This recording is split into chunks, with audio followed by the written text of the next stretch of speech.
Hi అండి. అందరూ ఎలా ఉన్నారు? బాగున్నారా? నేను బాగున్నానండి.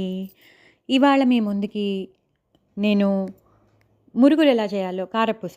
మురుగులనుకోండి, మురుకులంటే కొంచెం లావుగా ఉంటాయి.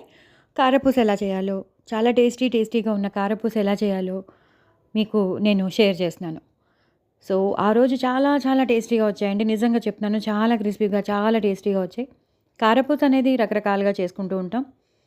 మినపప్పు, పుట్నాల పప్పు, శనగ శనగపిండి, కొంచెం ఎక్కువ బియ్యం పిండి, కొంచెం శనగపిండి వేసి, మనం ఒక గ్లాసు మినపప్పు వేసి, అలాగే కొంచెం పుట్నాల పప్పు అని వేసి, మినపప్పుని వేయించి చేస్తూ ఉంటాం యాక్చువల్లీ.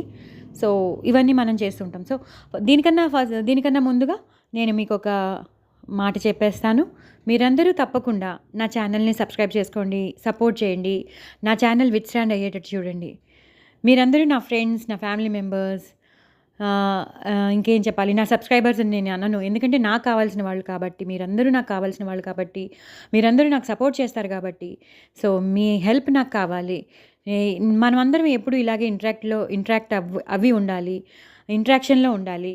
నేనెప్పుడు మీతో మాట్లాడుతూ ఉండాలి. మీరు నా మాటలు వింటూ ఉండాలి. ఇవే నేను కోరుకుంటున్నాను.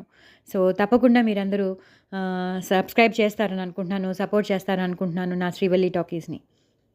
సో దట్ నిరంతరం మీతో నేను మాట్లాడుతూ ఉండొచ్చు. రోజు నా మాటలు మీరు వినొచ్చు. సో, మీరందరూ తప్పకుండా సబ్స్క్రైబ్ చేసుకోండి. ఎవరైనా కొత్త వాళ్ళుంటే వాళ్ళు కూడా తప్పకుండా సబ్స్క్రైబ్ చేసుకోండి. మిగతా వాళ్ళకి కూడా సబ్స్క్రైబ్ చేసుకోమని చెప్పండి. సో, అలాగే నలుగురికి ఇంకో నలుగురు, ఇంకో నలుగురికి ఇంకో నలుగురు, అందరూ సబ్స్క్రైబ్ చేసుకోండి. షేర్ చేయండి, లైక్ చేయండి. పక్కనున్న గంట సింబల్‌ని జస్ట్ ఇట్లా కొట్టండి చాలు. ఓకేనా అండి? అలాగే నేను పాటలు పాడుతున్నాను. నా పాటలు ఇన్‌స్టాగ్రామ్‌లో వస్తున్నాయి.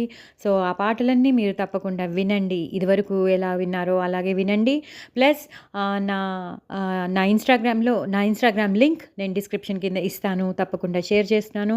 మీరందరూ తప్పకుండా ఇన్‌స్టాగ్రామ్‌లో నా పాటలన్నీ వినండి. సో, ఇప్పుడు రెసిపీలోకి వెళ్ళిపోదాం. ఇందాక నేనేం చెప్పానంటే, మినపప్పు ఎక్కువ వేసి, బాగా మినపప్పుని వేయించేసేసి, అంటే ఒక గ్లాస్ మినపప్పు, పెద్ద గ్లాస్‌తో మినపప్పు తీసుకొని వాటిల్ని వేయించి పెట్టేసుకుంటాం. అలాగే పుట్నాల పప్పు కూడా కొంచెం 1 గ్లాస్ తీసుకుంటాం. అది కూడా అది వేయించక్కర్లేదు. అది మామూలుగా వేసేయొచ్చు.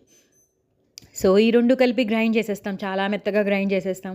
అలాగే ఇంకా మిగతావి మనం బయట కొనుక్కున్న శనగపిండి, బియ్యం పిండి. ఎక్కువ బియ్యం పిండి వేస్తాం.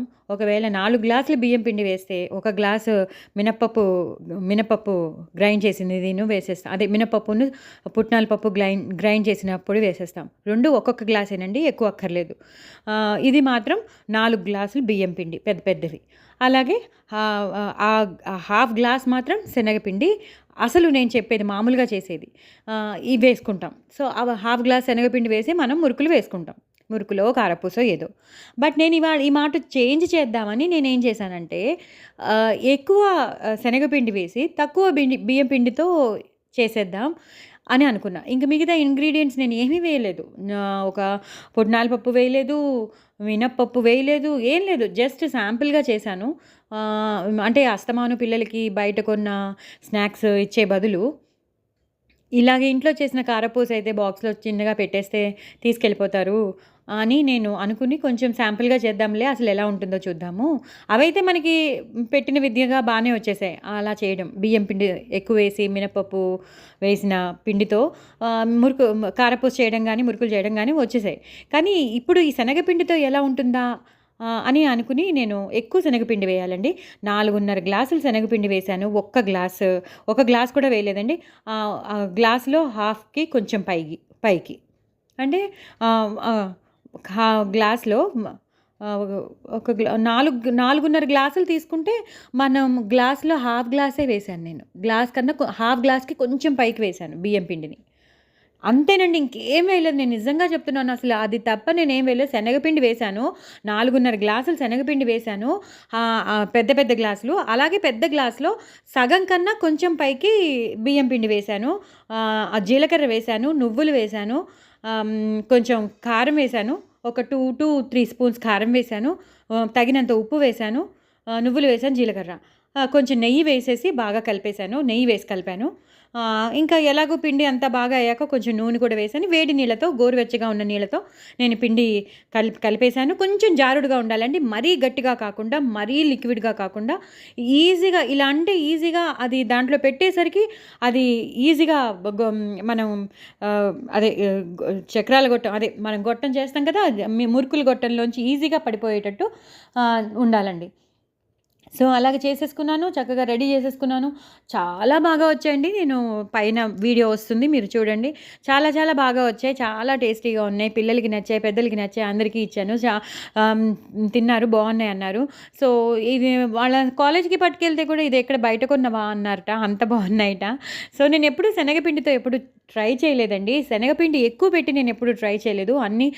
అన్నీ మాక్సిమం క్యాలిక్యులేటెడ్‌గా నేను చేసేదాన్ని. బియ్యం పిండి క్యాలిక్యులేటెడ్‌గా, శనగపిండి క్యాలిక్యులేటెడ్‌గా చేసేదాన్ని. మినపప్పు కంపల్సరీ వేయించి పౌడర్ చేసి వేసేదాన్ని. అలాగే పుట్నాల పప్పు ఇవన్నీ నేను చేసేదాన్ని. నువ్వులు వేసి, జీలకర్ర వేసి, వాము వేసి, దీంట్లో వాము కూడా వేశానండి. శనగపిండి ఎక్కువ వేసి 4.5 గ్లాసులు శనగపిండి వేసి, హాఫ్ గ్లాస్ కన్నా ఎక్కువ బియ్యం పిండి వేసి, నువ్వులు వేసి, జీలకర్ర వేసి, వాము వేసి, చక్కగా గోరువెచ్చని నీళ్ళలో కొంచెం నెయ్యి వేసి, అదే ఈ పిండిలో కొంచెం నెయ్యి వేసేసి గోరువెచ్చని నీళ్ళతో నేను పిండి కలిపేసాను, వేసేసాను. చాలా చాలా బాగా వచ్చాయి. సో, మీరందరూ కూడా తప్పకుండా మీరు ట్రై చేయండి. చాలా బాగా వచ్చాయి. అచ్చు బయట చేసే కారపూసలాగే వచ్చాయండి. బయట చేసే కారపూస మనకి సింపుల్ కారపూస అడుగుతాను చూసారా, అంటే ఓన్లీ కారపూస ఒకటే ఉండాలి, ఇంకేం కలపద్దు అన్నట్టు ఉంటాయి చూసారా, ఆ కారపూసలాగే ఉందండి. బయట అమ్ముతారు, గృహప్రియాలోనో స్వగృహ ఫ్రూట్స్లో అమ్ముతూ ఉంటారు. బట్ చాలా చాలా టేస్టీగా వచ్చాయి. సో, అందుకే నేను మీకు షేర్ చేస్తున్నానండి. నా ఇంట్లో ఒకవేళ ఏదైతే బాగా వస్తుందో అదే నేను మీకు షేర్ చేస్తానని చెప్పాను.